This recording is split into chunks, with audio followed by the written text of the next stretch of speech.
Not streaming live? Nope, not streaming at all. Okay, I say we just go live. Oh, no, wait, I got it. It's going. I hit go live. I hit go live. Nice. I don't know what I did, but we're live. Yay, we're live. Ladies and gentlemen, we're live. Ah, look at that. We're live. Yay. Okay, I have an echo of a repeat. Are you there? Yes, I am. Are you here? I am here. Yay. Hello. Hello. Okay. So, yeah, interesting. Very good. Okay, I can't look at.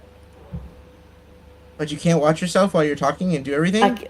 Oh, it's just so. It blows my mind because it's Why like is it there's so such a blurry? delay. And mine is so blurry. Yeah, why is is it mine so so blurry? blurry? I don't know. I'm closing everything. Closing, and I'm closing this. Why is everything so blurry? No to the blurriness. I don't know. Everything is just so blurry. I've closed everything on my screen. All my open tabs are now closed. All right, well, there are 3 people here, so I suggest we get started. 4 people. People who've joined. Okay, 4 people. The numbers are going up. Okay. Hi, everyone. So today we're going to be talking about the art. Why can't I hear you? I'm not talking. I lost your. Oh, what? Oh. Okay. I can talk again? Hi. Yeah. Okay. So today we're going to be talking about the art of engagement and building trust. And I am stoked, David, that you agreed to talk with me about this because I learned so much from you, and I think you're absolutely brilliant in everything, but definitely in this field. Okay. But the Blushing first thing I emojis all want to over the say, place. Blush, blush, blushing emojis. Can't handle it. so I want to know from you what like why do you think this discussion is so important? Because I mean, I want everybody to know why this discussion is so important. Okay, so I think there's 2 major reasons why I think talking about the art of engagement, especially the aspect of building trust, is super important. Number one, I think that in our world today at large, we have a fundamental problem with trust, and we need to take every opportunity we can to engage trust and try and build trust in our communities, in our societies, in our businesses, with our clients, with our teammates, with our leaders, with our followers. Like, it's an essential part of what we need to do in our world. We have to rebuild this trust. That's number one. And I think that thing number two, which for me is very important on a more fundamental level, is that when you talk about trying to create something in your world and you want to have other people helping you, there's an inherent need to have trust. You need to trust each other and be able to work together. And and most things we do in this world we do with other people. And we need other people's help to get those things done. And if we don't come at it from a place of trust, where we've built trust, where we work on trust, where we try and create that trust, our ability to get things done drops dramatically because we can't have good teamwork. We just don't have that ability. And I think that that's fundamental Right. to this discussion. So for me, those are the Right. 2 major parts of it. How about you? What are the reasons why it was important for you? I think recently I mean I've been talking about mutual respect in business, but I also think as a society we've been going through so much, and the dialogue has become violent, Mm-hmm. and it's really been affecting me. And Okay. I mean, I scroll on LinkedIn and I'm like, do I really want to engage with this person? Like, I'm starting to feel like there's like a second guessing on how I'm building my network, and also comments, and it comes from all angles. It's not just one angle against me, right? It's like people who disagree with me on a small scale or on a big scale, but then it just explodes. Right. And that's I feel that that's wrong, and I feel that this is a discussion that should be had in many places, in many rooms Right. around the world. Okay. Like, that's personally. So I think it's really interesting because what we're talking about on some level is not just trust in terms of business, although I think we're going to probably deep dive into that realm of business because it's really important. But we're looking at this from a much bigger, like, worldly perspective of why is the art of engagement important writ large, and how can we improve it? What can we do to make this better?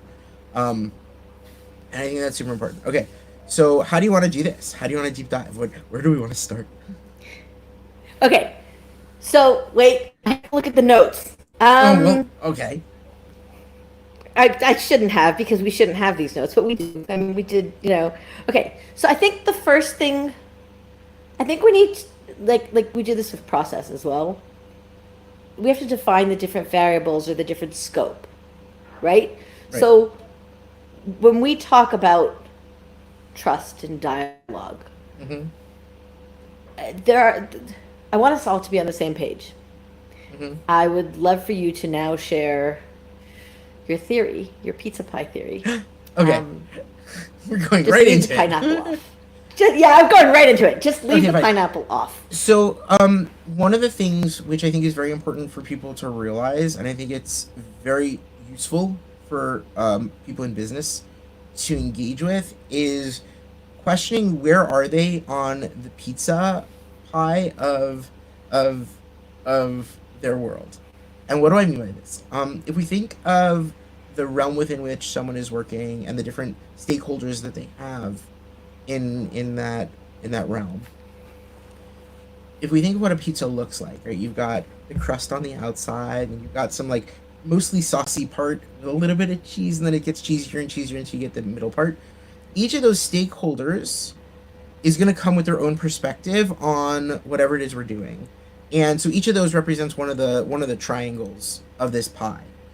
Um, and each of them is going to come with their own perspective. Now, the more we have trust, the more we have the ability for dialogue, the more that we have the capacity for really understanding each other, and maybe even sometimes foregoing my perspective in order to sort of see it from your perspective and deep diving into it. That's the closer you are to the middle of that pizza pie, where all the cheese sort of melts together, and when you pull one slice out, it sort of pulls a little bit from. You can pull from a little bit across. It can pull a little bit from the sides, but when you get further away from that mutual understanding and that trust, and there's distrust, it gets a little bit saucy.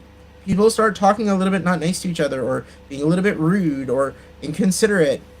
And then you can get, like, really crusty, the hard crunchy bits, where, like, people don't have the ability to understand each other. They don't understand what this other stakeholder wants from them, or they don't understand what this other person across from them ideologically or ideationally wants from them, and it makes for a very difficult discussion. And there's a huge lack of trust because this dialogue is so poor. And so what we want to do is we want to try and move ourselves towards this middle area where I can sort of be in that mushy cheese, which to my mind is the best part of the pizza, and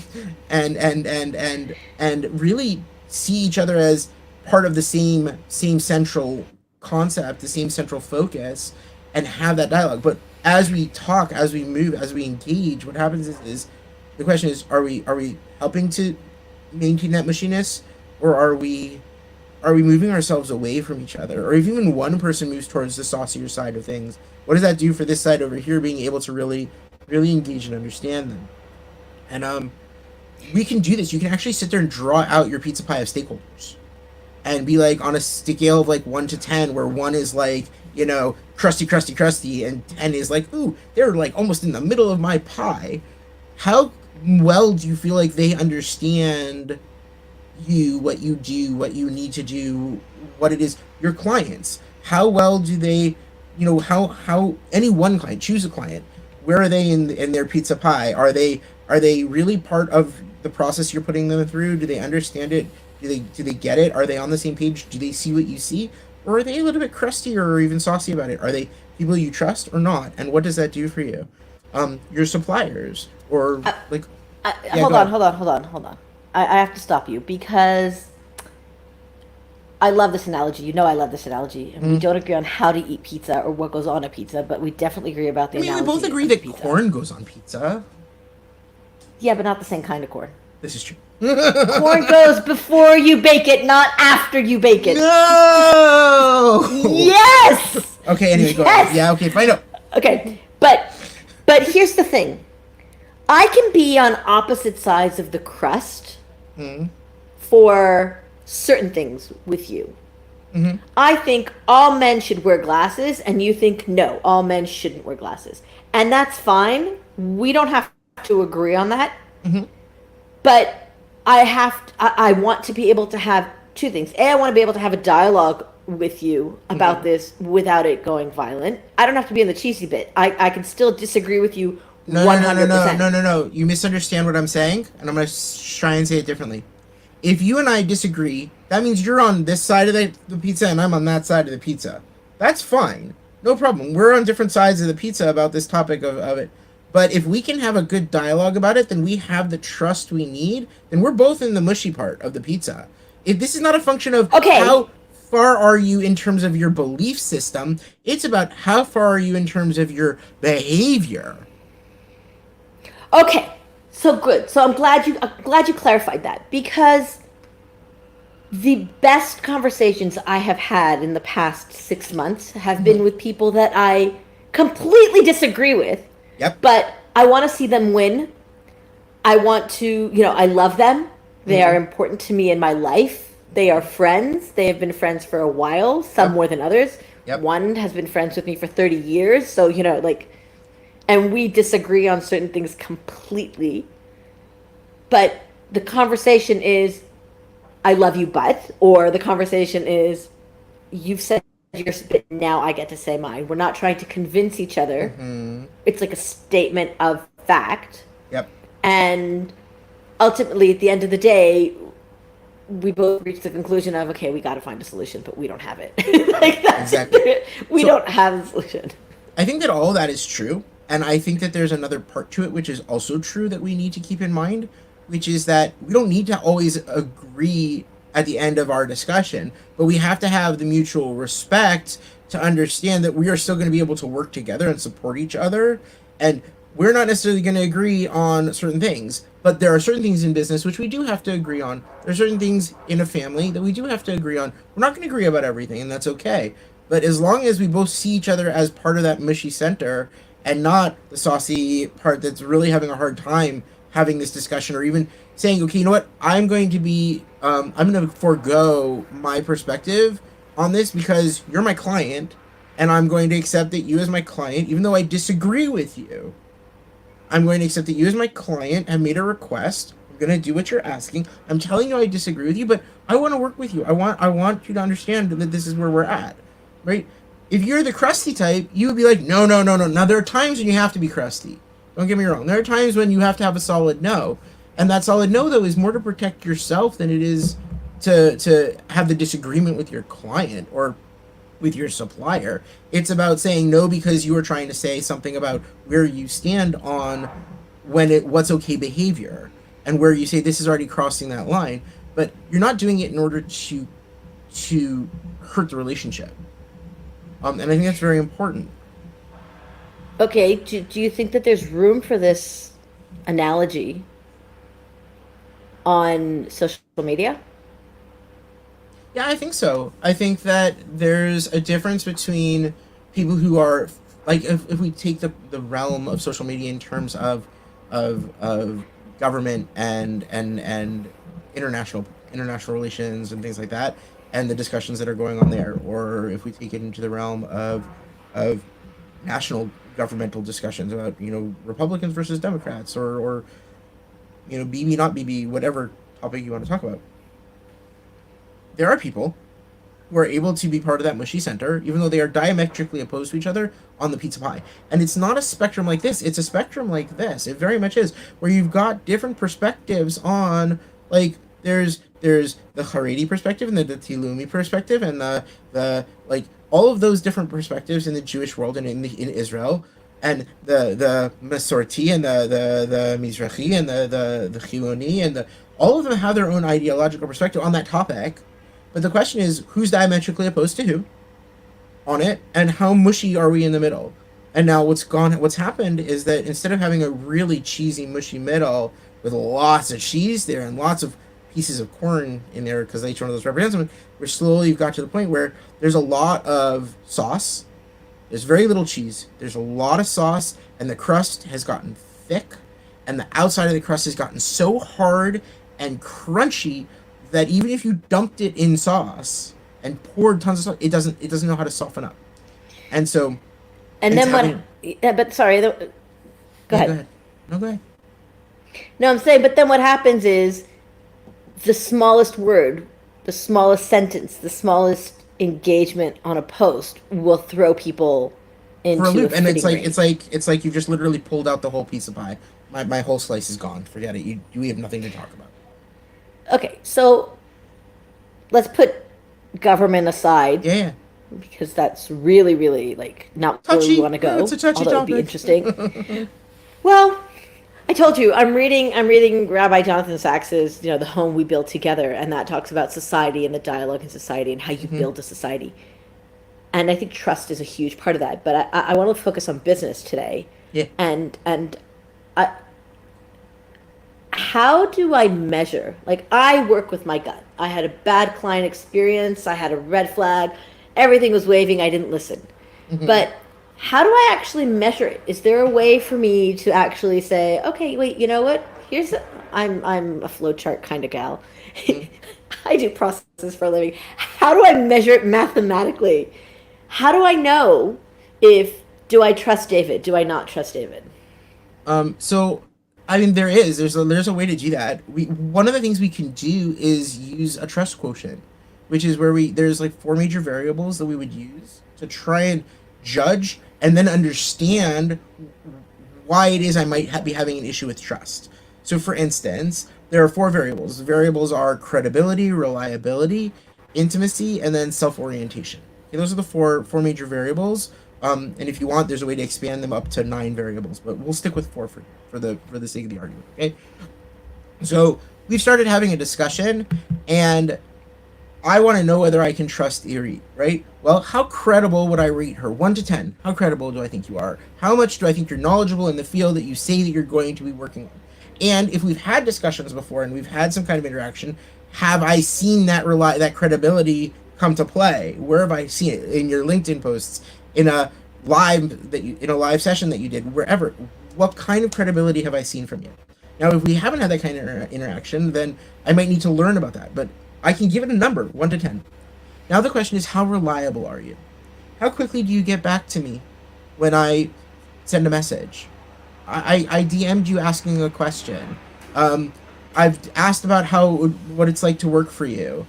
If it takes, don't get me wrong, people are busy nowadays, and nowadays people are on vacation, so like it's a big deal. But like, do you even have an out of office message that says, "Hi, I'm sorry that I'm not getting back to you right away, but there's a reason. I'm on vacation with my family, so please forgive me, and I'll be back in 2 days." Like, that's a process that you can process that you can put into play, right? Which allows people to know what's going on and why they might be having a problem getting in touch with you, and that speaks to your reliability as a business person, right? And so you use reliability, you use credibility. The next one is intimacy. Like, how much does the person share, not about like my own personal life, but about what's going on, right? If, like we said, if for instance, let's talk about that credibility and reliability for a moment.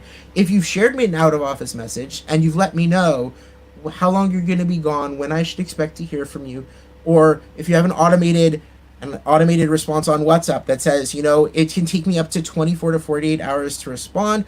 Please, understand this is the reality that I'm living with, or this is the reality of the thing. Like, even that has an intimacy to it. It says, I see you, I hear you, I want to know what's going on with you. So you can judge each of those 1 to 10. And then what we can do is we can say, okay, how would you understand this overall? And you go, well, how self-oriented is this person? Now, self-orientation is where your gut comes into play, because that's where you say, okay, how do I feel about how this person talks? Is it I, me? Is it you? Is it we? Right? Going French here, we. Right? But, but there you go. There's also a 1 to 10, but we're going to switch it. So what we're going to do is we're going to take the first three: intimacy, reliability, and credibility. We're going to add them up 1 to 10. So let's say 10, 10, 10, 30. Okay? Right. Self-orientation, if someone is super self-oriented, they're going to be a 10. If someone is super we-oriented, they're going to be a 1. Okay? Which means that, hypothetically, you could rate this person as a 30. The trust level is way through the roof. They're high on all of these things, and they're we-oriented, super we-oriented. I trust this person. This person wants to work with me. They want to have teamwork. They want to have that relationship. The person is a 111 on everything on the top. We should talk about the fact that if someone's a 111 on everything on the top, you just shouldn't be talking to the person. But let's just say, stay away. Just stay away from that. Just stay away. But let's just say, for the sake of argument, okay, 111 on the top and a 10 on self-orientation, which is our bottom number in this division that we're doing. Well, 3 divided by 10 is like a super low, small number. Their trust quotient's really low. And you go, this is someone I should stay away from. I should be safe here. And what's really interesting about this is that, let's say you do want to work with the person. You feel like their self-orientation is like a 1, a 3, right? And you feel good about it. The gut says feel good. And they're credible. And you know what? They're even pretty intimate. They're sharing what's going on with them and what's going on. But they're not the most reliable people on the face of the planet. That means you can speak to them about the reliability and how it's impacting the relationship you're having with them. Because you have a way to say to them, hey, listen, this is where I think I'm having an issue here, and I don't want this to negatively impact our relationship. Can we talk about this? But I want to take it one step further, previous to that, meaning you have this equation. It's before that conversation. How you show up in every aspect of your life affect how other people see you and trust you. Yeah. So if I'm constantly bickering on LinkedIn, arguing and argumentative, and I'm taking it to an extreme, but that says a lot about me. Yeah. And the trust quotient that if I put it into that mathematical equation, all of a sudden I'm lowering my score. So it's going to be, people don't want to work with me as a client, because who wants a bickering client, like with someone with a low trust quotient? And people don't want to hire me as a service provider, because who wants a service provider with a low trust quotient? And I think this is what really riled me up recently. It's that how you show up in one place is how you show up everywhere. I know people are not going to agree with this, but if you think about it, when does a pattern become a pattern? The first time it happens. Exactly. We don't recognize it as a pattern, but that's how you are. And, all of it, it's so exhausting going through my posts and deleting people that are taking advantage of my posts to either promote themselves, promote a political idea from many specters of the, I've seen everything. Like, people that, like, it has nothing to do with the post, it has nothing to do with me or the country I live in even. It's just like people just take advantage and they promote it. And I'm like, do you really think someone's going to hire you if this is the kind of things that you're spewing on social media?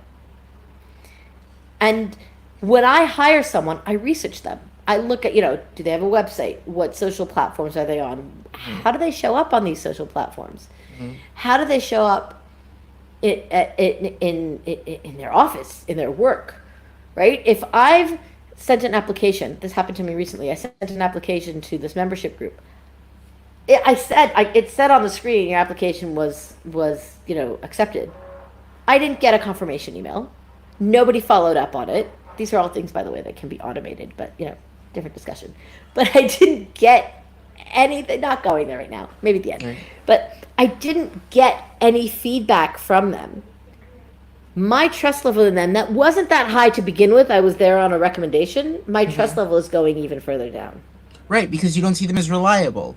Because, like, if we think about what it was that, like, they might be super credible. Their website tells you all about the stuff they do, and it shows, it seems like they are a solid company. They do the things, they really know what they're talking about. You know what? And they might even have some great stories that sort of make you feel intimate, where like they're telling you, hey, like let us share with you some success stories and some failure stories about where what's gotten us where we're at. But then when it comes to their some of their actions in terms of what you expect from them in terms of follow through, in terms of upkeeping the relationship, they're failing there. And I think a lot of what we expect is a high reliability when it comes to people we work with, whether it's service providers or if it's companies that we're working with for whatever reason, stakeholders. We expect them to be able to maintain a high level of reliability, which requires a great deal of communication, and and it deals with a lot of processes, and it's a strategic concept. It's a, like trust as is a strategic concept. It is not just in the little maneuvers that you do here and there. It's an overall. I want to build trust with my people, whether those are my family or that is my my friends, or if that's my clients and the businesses that I work with. And when that trust gets broken, when there's a fundamental, then the art of engagement doesn't really, like, it doesn't matter how well I maneuver, because the engagement is not taking place. I've lost them because of it. And I would go so far as to say this is true in family as well. If you think about reliability, if somebody has promised you, I'm going to babysit for you or whatever, like, I'm gonna do the and dishes. they flake out, I'll do the, yeah, exactly. Oh, this was last night. I'll do the dishes, and you come home and the dishes are still not done. What does that say? But then I think there we have to sort of, this is a great learning opportunity in family and in teams to say, okay, you committed to doing the dishes, you didn't do them. What does that do to me? Again, you talked about communication, open communication, honest communication, saying your actions, whatever they were, action or disaction or whatever the opposite of action is, like, that affected me in A, B, and C. And I think we constantly have to rebuild that trust. And it's really easy to let it go and say, oh, I'm not going to say anything, and just fume on the inside. And then Right. the next time it happens, and the next time it happens, and the next time it happens, and you see the trust dropping. And then it's really hard to rebuild. Well, that's fundamental. Okay, so Patrick Lencioni has something called the pyramid, the trust pyramid, and he wrote a book, the five dysfunctions of a team, and the foundation of teamwork is trust. Trust allows us to have healthy conflict. That's the discussion you want to have with the person about how you're feeling, and let's get it out in the open and let's talk about it and really hash our way through it, which leads to commitment, which leads to accountability, which leads to results. But if you are on a low level of trust, then the conflict is not going to be one that allows us to build a relationship. It's going to hurt the relationship. And even when you say you're committing to something, I don't trust you, because your reliability factor is way low, and your credibility is in the garbage, because look, history has taught me a lesson here. Let's look at Right? the past, yeah. Well, history's taught me a lesson here, and now I know that the likelihood that I can hold you accountable is really low as a result. So I don't, like, what results do I expect to get? And so, right, we want to build that foundation. That foundation allows us to have good conflict. Now, conflict, people think of conflict as like a negative thing, but when we look at the trust, the way we build trust, that art of engagement, right? How we engage with the people around us through our credibility, reliability, and intimacy, and how self oriented we are. If we look at that as the foundation, the conflict we're having is not negative conflict. It's a building form of conflict. It's the friction that we need to hone our ideas and to hone who we are as a business person, or to hone who we are as a member of the family, and really understand our little place in the bigger team, and understand where is it that I add to the synergy of the team, right? And that's what that conflict allows us to do. That allows us to understand, where should I be stepping in, where do I not need to step in, where do I need to speak up, where do I not need to speak up. And that allows for that next level of really getting commitment from all the different stakeholders involved, whether it's just your little team of your family, or it's a bigger team of a business team, or if it's you and external stakeholders and external providers and external clientele and everyone involved. That really allows you to have that friction be healthy friction. And you learn from your clients when you've made a mistake, because you build that trust with them and you understand what it is they expect from you, and they know that you're going to take what you say into account. Right. Right. So I think everything we say goes into account. So if I talk to you as a vendor or I talk to you as a client, how I talk to you with one means how you're going to view me as another. If I engage on your post, if I talk about you with someone else and it gets back to you because that's the way it works, it shouldn't happen, but it does. Like, shouldn't be talking about other people bad things anyway. But if I say something bad about someone, that's gonna affect trust, and that's gonna affect your business. That's gonna affect how people. Again, it all goes back to this trust, and I think that the bottom part of the equation, the self-oriented versus we-oriented. Yes, if I want to see you win, I am helping you because I want to see you win, not because he might be a good client. Let me just engage here with him. No. I really want to see you succeed. Right. Then, again, my trust level goes up. So how you show up affects every one of these variables. Right. And here I'm going to put process into it, because in a lot of these situations, in a business, in a company, a lot of these points of showing up are automatable. Absolutely. I'm not saying engagement should be automated, but a lot of things should be. In the past, we've talked about hiring process. Mm-hmm. So, if somebody reaches out to you and applies for a job, it really doesn't take that much to have an automated response saying, thank you for applying, we appreciate it, here's what's going to happen next, these are the next steps, and we'll get back to you within X number of time. Mm-hmm. And if you don't get back to them, send another automated email saying, we're still lacking behind, blah, blah, blah. Right. And I think I told you the story in the past, but I once applied for a position in a company of a software that I really like. And they gave me this email, which was really great, saying, okay, we know how hard it is to apply for a job. It was like, it wasn't personalized to me, Irit, but it was personalized as a job. Someone looking for a job as a job seeker. Yeah. And I felt that they saw me. And then 2 days later, I got an email saying, someone's reviewed it, you're not a match. But you know what? I still have a positive feeling about that software. And today, when I recommend software, I don't have oh no, don't work with them. They don't, the opposite is true. I'm like, oh, definitely work with them because they really see people and they respect people. And if they respected me as a job seeker, even though I wasn't a fit, they're going to respect you as a client. They're going to respect you as a vendor or whatever. Right, it is. because one of the fundamental values that they have added and included in their culture is trust. We as a company want to build trust within our teams, as a company, with our clients, and with our outside vendors and suppliers. We believe that trust is an essential value in the culture of our company. In every direction that we look at, right? But what happens when you get ghosted, right? When someone says they want to work with you and then they don't reply. Well, the reliability goes down, right? And the feeling of intimacy goes down, and the we goes into the me, and you go, well, and then red flags start going bling, bling, bling, bling, and it feels horrible. Yep.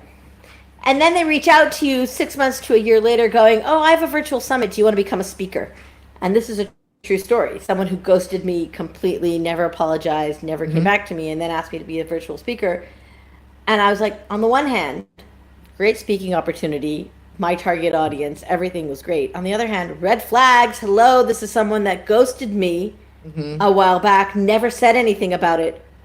And I turned down the speaking opportunity because I didn't want to take that risk anymore. And I didn't want to be involved with someone. Like, I didn't even want my name associated with someone who has ghosting potential, So whatever. This leads to a question. How open were you with that person after the fact, or when you said no? Did you let them know why? Hi, I'm gonna. Okay, so I kind of believe that on some level, you are doing both yourself and that person a disservice, because that is a learning moment for them to be able to learn how their actions impact much more than the individual relationship that you had way back when. They are learning something from this, and I think it's important because you are also protecting other people, That's number one. And number two, you are giving yourself, you are showing how much you hold yourself and your own belief system and value system as the line for making your decisions. And this is what you say, right? It's something like, listen, I very much appreciate this offer. However, in the past, my experience with you has not been the best. In fact, at some point about a year ago, we had started a conversation, and I never heard back from you. Given those circumstances, I have to say that my ability to trust that the forthcoming event is going to be something that I want to participate in is very low, and it makes it very difficult for me to say yes at this time. I would love for us to see if in the future we can build the trust necessary so that I can participate in a future event. Now you've done three things. One, you've told them what the problem is. Two, you've essentially opened a door for future if they build trust with you and work hard at it. And three, you've opened the possibility that you will get back to your future audience, this great audience that you want to be participating on, but it will be on your terms, not theirs. Okay. A, I love it. Okay. And B, now I have a question. Yeah. Is it my responsibility No. to invest all of that energy? Like, it's a lot harder for me to say what you said, which is all true and all great. It's a lot harder, and it takes a lot more energy for me to say that and to phrase an email like that. Like, it takes 100%. time to write an email like that. Yep. That's not offensive and blah blah blah Yep. blah. And this is to someone that my level of trust with them is low to begin with. Why would I want to invest that energy rather than just say, you know what, at this All right, time I'm that's gonna wrong. say it, and it's very, very, very, very, very, very harsh on some level, but it's also very important. All I'm gonna say is as follows: is it worth your while? Be super self-oriented for a moment. Is it worth your while or not? If it's worth your while, because this person does have the potential to open doors for you, it does have the potential for opening, new relationships with a broad audience that you want, then it may be worthwhile for you to take the time and energy to do this. If it's not worth your while, or you seriously, like, the trust level here is so in the garbage that it's just not worth it, then no, of course not. That is a function of strategic thinking, right? It's not just the tactical maneuver of do I do this or not. It's the longer term vision of how will taking this maneuver help me hit some objective, which will help me create the vision that I want to see. If it's not going to do that, then obviously not. If it will do that, then it's worthwhile to do it. And that's the choice you make based on strategy. Right. I think it's also based on strategy, but it's also based on past performance or relationships with this person. So if you and I had a falling out, God forbid, I would definitely come up to you and say, I "Listen, almost David, choked on the ice. That's yeah, not a I'm nice thing to sorry. do. I'm sorry. I'm just using us as an example just because I don't want to hurt anybody else's feelings. But well, because we're not going to have a falling out, and because we're aware of this and we already have a relationship, right? Right. So if something does happen, and it can potentially, I would say to you, David, I was really offended by X, Y, Z. Or you say, listen, I was really disappointed by whatever. Because we've invested in this relationship already. Mm-hmm. But if someone who once reached out to be a client, right, DM'd me, questioned me, set a schedule for me, like set a meeting, didn't show up to the meeting, or did show up to the meeting and then ghosted me with whatever the answer was, my inclination to want to reinvest in this person, unless there's, like you said, a real strategic goal because this person has whatever, it's going to be down to zero. And that just shows that, again, I think it's disrespectful to ghost someone, not to show up to a meeting without an explanation, not like, again, it happens that we miss a meeting, but oh, I'm so sorry. No, but there's a difference my calendar between said ghosting and missing a meeting. There's a difference between being disrespectful and something came up and I wasn't able to let you know in advance, but I'm apologizing profusely after the fact to let you know, and I'm going to do my utmost to make up for it and build or reestablish like that minutia of trust that I've broken by saying, okay, look, let me explain. Let me be intimate for a minute. This is what happened. Hospital, had to go to the hospital, had to deal with this. I fell asleep and I totally crashed and I missed it and I felt horrible when I woke up. Whatever, it's that intimate moment. You're building trust by touching on that for a minute and saying, look, I understand that I messed up here, right? And taking that responsibility is a huge part of this engagement. When you engage with someone, taking personal responsibility for your part in the trust quotient, because it's two-way street, is essential.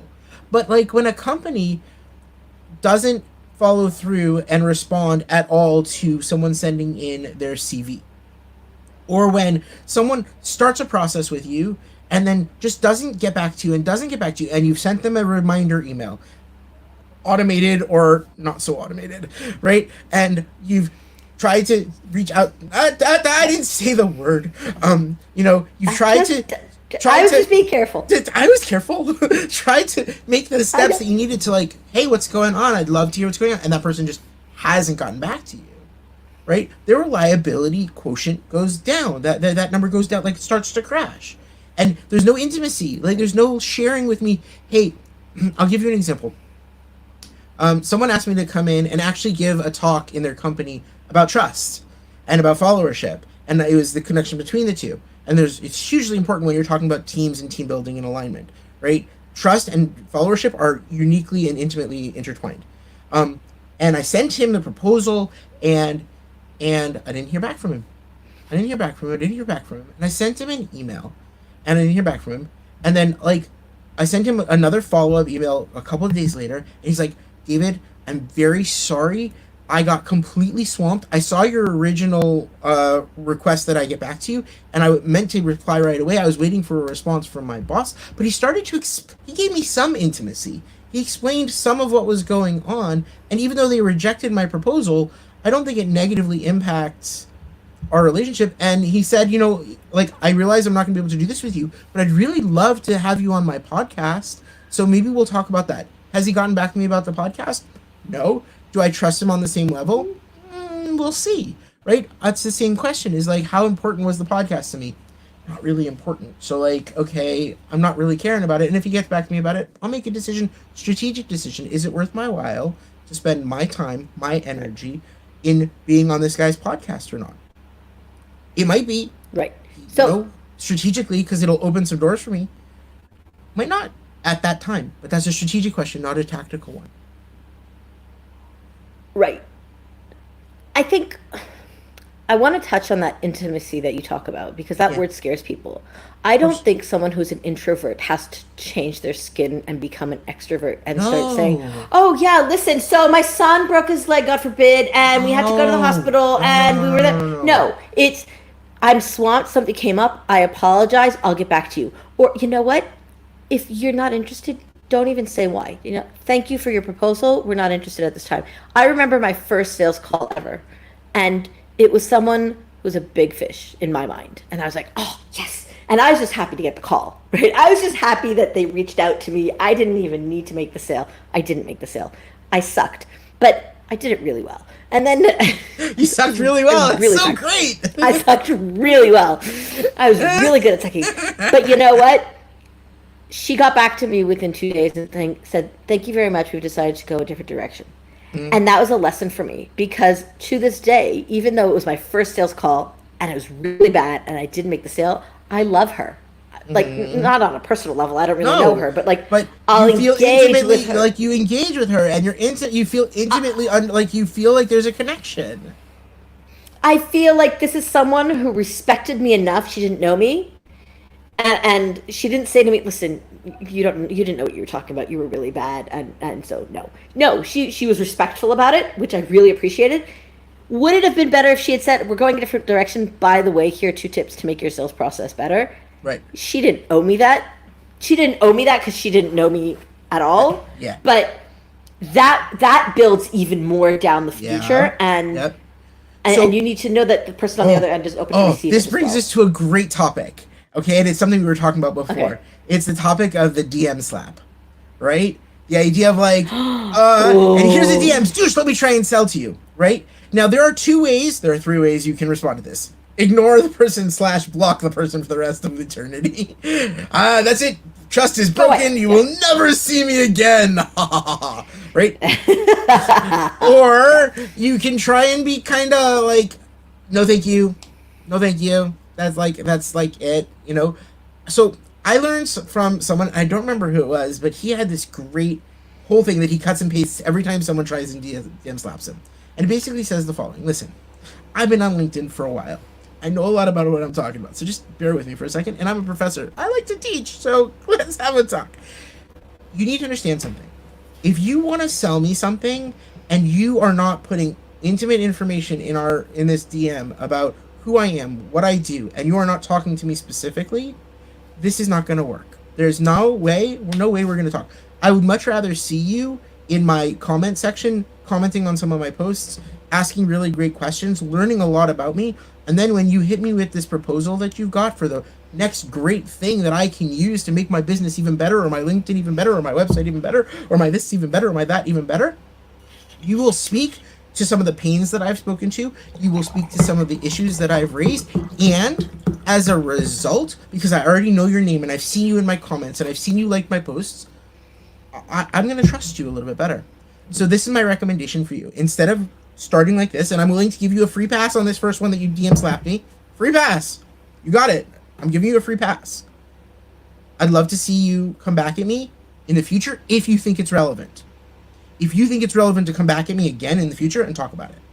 And you know what? I've done this enough where I've had one or two people who, after 6 months or 8 months, they came back at me like, hey, Dr. D, I just wanted to say, I still think this is relevant. Here's why. And then they spoke to the things that I was writing in my posts. And it was like, okay, we have what to talk about. And then there were people who got back to me and were like, Dr. D, listen, I first of all, thank you so much for giving me this like brief lesson on LinkedIn DMing. But more importantly, I don't think this is relevant for you, but I really appreciate your posts and I learn a lot from them. Thank you so much. And then there are people who've never gotten back to me. The worst people are the people who start arguing with me about it. And those are the people who immediately go, I don't trust you anymore. That's it. We're done. Yeah. And it takes me all of like 10 seconds to go cut and paste because I have it in my like thing where I can quickly go to it. It's like ding ding ding ding ding, done. Boom. It's 10 seconds of my life. But it doesn't bother me. But so 2 things. Number one, you're a teacher at heart. You want to teach. You're a professor. You have this. You want to share your knowledge and you want to spread. Well, you're typing here and you're copying and pasting, but whatever. The second thing is you have the bandwidth for those that will come back with the argument. I don't have the bandwidth for any of this. I've been pitch slapped my own services. Have you ever thought of automating your service, your business? I don't. Do you even know what I do? Have you looked at my profile? Like, it was just so shocking. And I could write back and say, like, the truth is, for that person, I wrote back and I said, if this is an automated message, I think you have to learn a little bit about automation because the first thing you want to do is to see who you're sending the message to, and this is obviously a bad automation. I'm happy to get on a consultation call with you for like. I literally pitched that them back. But the truth is, I don't have the bandwidth to deal with people who will start arguing with me. I live in a war zone. I mean, I don't feel the real war. I feel the war on the streets. I feel the fact that it takes me 15 minutes to get down from my parking spot, like my house, to the main junction, like a 2-minute walk, like less, like a minute walk. But it takes me 10 minutes to get down because they've closed some other road because of a demonstration. I live in an area where everybody is screaming at everybody. There's no mutual respect. Honestly, my bandwidth to start educating these people that I have nothing to do with is at 0. I'll either ignore it, and the few times that I haven't ignored it, I'm like, sure, send it along. And then they send it, and then I get like 3, 4, 5 follow-up DMs. So did you have a chance to look at it? Not really, not yet. So did you have a chance to look at it? The truth is, it's been a really busy period, and they don't get the hint. And they'll just follow up endlessly. And I'm like, you know what? Let's put this on hold for now. It's like, they're not building trust with me. They're not building trust. They're not building trust. They're doing exactly the opposite. But let's talk about what it would look like to build trust then for a minute. Let's take the DMs just for a minute. Let's deep dive into it. What would it look like to you? Like, I don't get a lot of DMs. I'll be really honest. I very rarely get slapped. So when it happens, it's like, okay, I have time to deal with this. So I get why you also don't have the bandwidth because it probably happens to you much more than it happens to me. They don't just they don't like me as much. You're just a much more, people like you more. Yeah, no. It has But nothing to do with that because they don't even look at me who I am, but whatever. anyway, but let's talk about what it would look like to effectively use. And I don't do cold DMing. I don't reach out to people. Like when I DM someone, it's because I have a serious question to ask and I really want to build a relationship and I want to learn something, right? And I've been told that I need to get more into my DMs and build relationships that way so that I can get more leads. And I'm like, if okay. people want to talk with me, they're whatever. But let's talk for a minute about this. What, to your mind, is a way to build trust through a DM in an effective manner? Not for sales, Okay. for finding a stakeholder that you want to use, for a provider, for anything. Go for it. So I'll make a distinction between whether you DM someone because you're looking for their service and DMing them because you want to sell a service. Okay? Start with the easy one. If you're looking for a service and somebody DMs you and goes, you know, I've looked at your profile, I've seen what you do, or even better, not, but you know, like, so tell me what you do. Maybe I need your services. Like, Yeah. that's okay-ish. Although seriously, look at my profile before you DM me, because if you want to build trust, I want to see that you've made minimal effort and not just see my name. Now, Go check it my could website. be that no, but so and so said that you would be a really good fit to help me with my problem. That's okay. It's better if you say, and I went to your website and I see that you have these services. Right. You know, Yeah. can we get on a call to talk? Yeah. If you haven't done any research, not looked at my profile, not looked at my website, just the profile is fine. You don't want to get off of LinkedIn. I'm going to respect that. But if you've done the research and you see what I do and this is good, then fine. Can you help me? But don't say, what do you do? That's already starting with a red flag and a point against you. If you're looking to sell services, don't pitch slap me in the DMs and don't say hello or hello sir / madam. Like, no. The first thing to do before you even hit the DMs, go to my content and start engaging with me. I want name recognition. I want it so that when you DM me after 2 or 3 times that you've engaged with my content, I go, oh, I've seen him on my post recently. Sure. And then the first DM isn't, hi, can I offer you my free lead magnet here? Because you wouldn't do that in the middle of the road, right? You would say, I mean, people. by the do, way, thanks that's for when they sit there and hand out flyers. Well- Here's a flyer for you. Flyer for you. Flyers for everybody. Yeah. Flyer, bin. Like, it's going to go to the trash. I'm not even going Right. to look at it. Yeah, exactly. I want, you know, and it's a numbers game. So you have to put out 100,000 flyers to get 10 people to sign up. That costs a lot of money and a lot of time and a lot of wasted energy. Yep. Whereas if you write to me, you DM me after, I don't know, 2 or 3 times that we've engaged and said, hi, Reed, I really like what you wrote about XYZ. And honestly, I'm very vocal about my opinions. You can agree or disagree with me, but show me that you've read. Like, I read your post about pizza and you suck because pineapple on pizza is the best. It's awesome. We're going to argue about it. It's not, but okay. We're going to argue about it. But at least we've opened a dialogue that has nothing to do with your sales. Tell me what you liked or what you didn't like about a post of mine, or what you liked or what you didn't like about something that you saw. Or some problem that you've With me, been it's having. a lot easier. You know, even tell me. You know, I'd like to, ask a question. Hey, I noticed that you write about this, or you specialize in this. Can I ask a question? I have a question about it. I'm wondering what it's like to deal with A, B, and C in that. Can you give me some insight? Right? Even if you think you know the answer, right? David, you deal with team Yes, building. but you have to be careful with that. Because I don't want to ask a question that's like, so tell me, what's the best CRM for me? This is like, here's what we're doing. Can you tell me what the best CRM for me is? Like, No. first That's of not all, what I I've meant. done it. The answer is it depends. But yeah, I know it's not what you meant. But there's a fine line between saying, Yeah. so how do you deal with XYZ, and so tell me what the solution for me would be, right? Like, there's a fine line between No, asking 100%. for free information. Yeah. And after you've had that, you know, first DM where you've either complimented me, if you're a copywriter or a designer, or those are so easy services to do, and you see, by the way, I noticed your website headline is XYZ. Did you know that so-and-so, your competition, is also using the same headline? I would highly recommend, and give them an example. Now, that's giving away something for free. I'm not saying it's not, but sometimes, not in every situation, that can work really well to build trust, because you're saying, I'm not looking to pitch slap you. I'm just showing you my capabilities. That's the subtext. But the text is, here's something that can really be useful for you to improve in the future. So one of the things that I've Build a done, relationship. one of the things that I've done is I've actually said in the thing in my DM, hey, I'm in, I wanted to talk about this and this. I just want to make it really clear. I'm not trying to sell anything right now. I'm not trying to Right. sell anything. I just want to have a discussion about this because I'm interested in your perspective, or I'm interested in your take, or I'm interested in something you said. And I blatantly straight out say this is not a sales pitch. It's me trying to Right. learn, right? And I've had people who afterwards, as we build things up, they said, David, it seems like you have some really great ideas here. Can we get on a call?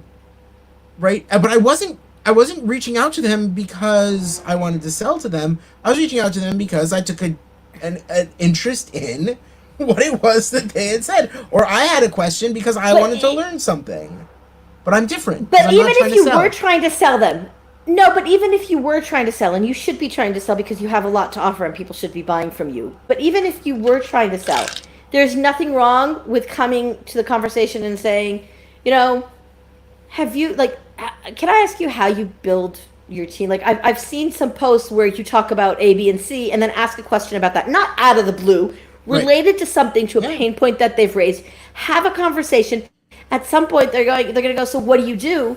Because they don't, or they fall, oh, I see you do X, Y, Z. That's when you can sort of start to talk to them and say, by the way, I have a free, enter lead magnet name here. I have Which a I free don't have. XYZ. Can I share it with you? Which you should. Like, just that trust quotient alone is just such a great lead magnet. Like, there's so many things that you should do. Not the time for this conversation, but in theory, like, we're gonna have it. We're gonna have it. But Eventually, different conversation for a different day. But Reed's gonna yell at me again. That's- Okay. you love it. You love it. You love I it. learned so much from it. It's great. It's phenomenal. It's a style. You either like it or you don't. Some people don't like it, but it's who I am. Whatever. It's great. But It's great. what I want to say is you build relationships in the DM, you don't pitch slap. And you know what? If you're trying to get into a market of sorts, build trust with your audience. Don't just say, hi, I want to work for you. No. Right. And I've had people that come, multiple people say, I'm- I want to work for you. I don't know who you are. You've never commented on a post of mine. You've never engaged in anything I've done. You've never written an email or responded to one of my newsletters. Like, why would I hire you when other people have? So I want to take this into another moment, and I realize we're almost at an hour, but I want to just take this somewhere else on LinkedIn, which I think is very important. If we use the trust quotient, right, these 4 variables again as how we're going to do things, right? These are 4 different pillars of content that you put out, right? One is credibility, thinking, thought leadership, things which show what that you know and understand about your field and things like that. Reliability stuff, where you're showing results and you're showing how you get things done. Intimacy things, where you're showing a little bit about yourself, sharing a little bit about your own failures, sharing about your own successes, sharing about things that bother you, like people ghosting you, sharing about things that are making it difficult for you to have, be successful in your job. And then all of those plus the self-orientation, where I'm giving away stuff for free. I'm giving away ideas for free. I'm sharing my thoughts. I'm going to teach you something new, right? Where it's very we oriented. It's not me oriented. Look at me. Look at me. Look at all the things I do. Look at all the things I know. Look at all the, right? It's very much about that. All of those put together are very much part of this art of building trust and engagement, because those are the things that actually involve and get people to engage with you on LinkedIn. Those are each of those variables are places where you do that, right? And you're going to get different people who will respond to this one and different people who will respond to that one. But each of them shows them a little bit about yourself, and that builds trust. I know about Irit. I know about David or I know about, take your pick of the person, right? Because they share with me their knowledge, and they show me how, hints about their reliability. They do show up on a regular basis. They do comment on my own posts. They are reliable. I know that I can trust them to talk to. I know that I can talk to them. They are intimate. Like, I feel like this is about that same art. It's that same functional thing, whether it's online or in person. And it's definitely true for teams. Like, there's no way, like, if you have a team of people who work for you and you're a small business, if you are not engaging and understanding the level of trust and how people see themselves in terms of the trust quotient, see themselves, right? Is like, you have a real problem. because you think everyone's on the same page. You think everyone trusts everyone, and I guarantee you, they don't. They don't. I think any business. Okay, don't listen. I'm talking to the audience now, the 4 listeners that we have. La, la, la, I'm not la, talking la, to you, la, so la, don't la, listen. la. Exactly. I think any business that has a team that does not hire you or someone like you, but I'm going to say you because, I think you're brilliant. Any business that doesn't hire you to do this kind of team analysis, I'll call it. It's not even the team building because first let's analyze where we are. If you feel that your team is not functioning properly, if you feel that there's a problem, analyze the trust quotient. And I think I'm thinking about this client that I used to have that was really problematic. If I put her into this mathematical equation, from day one the trust went down, right? From day one there were problems. Right. And then I think for me it's like, okay, with what score is a red flag to say let's cut our losses sooner rather than later. Mm-hmm. And I think it's different for different people, and it also is different for how long you've had a relationship with someone. There's someone, for instance, you've had a long-term relationship with, and then suddenly things start going wonky, and you go, well, it's getting into my red zone, but I have a lot here to build on, where I can say maybe there's something going on where they don't feel like they can be intimate with me. There's something really personal that they can't even share with me, and I'm going to give them the benefit of the doubt. I'm going to let them go, like, past the orangey zone into, like, the red, pinkish. Okay, they're getting into the red zone. Now I'm going to start maybe asking a question or two, but I'm asking the questions from a place of caring and because I trust that this is something which is not normal. I know this is not our normal behavior. I think that that's really what we're talking about here. And I think that that's fundamental. When you talk about team building, when you talk about working with clients, when you talk about being a service provider for someone, when you talk about building a relationship, when people are dating, right? It is about building those fundamental building blocks of trust in these different fields to allow for there to be healthy discussion and healthy friction and healthy conflict that allows for commitment, that allows for accountability, that allows us to get things done together, or for me to trust that you're going to do your part so that I can do my part. That's what this is about. That's what trust does. It creates that foundation for us to get stuff done together. But if we don't have it in a society, in a company, in a state, then you get It nasty leads friction. to an assassination. Sorry, that's a lack of trust. That's a lack of mutual respect. That's a lack of we and all But it's about also me, it also me, it and also crust it also and- gets to, yes, but without taking you to the politics for just a second, because I don't want to get into the politics of it. It's the I'm gonna wait until the Q1 review to tell you what's going on and why you're failing in your job, as opposed to knowing that I can come up and talk to you for a minute or two and give you some really good constructive comments. I hate the word feedback, but forward-thinking comments where I tell you what you're doing well. It's called peeing, P-E-E. I give you the positives. I give you where it is that there's a whole thing behind this. It's a whole different discussion. But I talk to you about the positives, and then I give you what's the enhancement, what it is I need to see better next time, and what my expectations are for the next weekly iteration, not for the next quarter, right? But if I'm not doing that, and that builds trust. Right, and that's, as a service provider, what I recommend and I set up for people is build weekly updates or bi-weekly updates, because if you've taken a project and you're gone for 3 months and I don't know what's going on, and again, you can automate that you just fill in a form and it'll send the email. It's not going to a whole long-winded whatever. Like, click, build click. the trust with this your is team, where this is what I've with your accomplished on clients. this. Yeah. This is what I've accomplished. This is what's still remaining. Here's where we're at. This is what's been delayed. Here's why. Click, done. Exactly. And if you're not doing that, if your clients don't know where things are and they have so many questions, and then, or when you've given it to them for testing, like website, if somebody's giving you a website, give them a list, but also double check. Like you give them 2 weeks to do testing. Check in with them after a week. Have you done any testing? If not, what's stopping you? How can I help you to test better? What do you need from me? Right. Again, open and honest communication is what's going to lead us to better trust, better services, and everybody comes out happy. Right. Or happier. I don't know about happy. Happier. Okay, yes, happier. Okay, we've gone over, but We've of course hit- you and I yeah. can now continue talking for 3 hours. So We I can. think that's not not a good idea.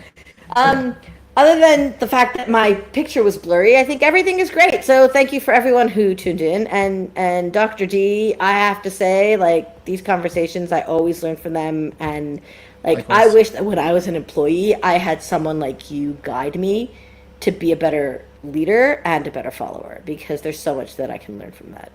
Oh, thank you. And I have to say, like, working with you is a pleasure because I get to learn all these really cool things about process that really apply to teams. Like, I can talk to teams about processes and how important it is to put processes into place in order to improve their teamwork and their team building and leadership and Right. followership. And it's amazing. So thank you so much for that. Right. Thank you. And thank you. Somebody put a heart. I don't know who put a heart, but thank you. Oh, thank you for hearting us. All Thank right, you. Okay.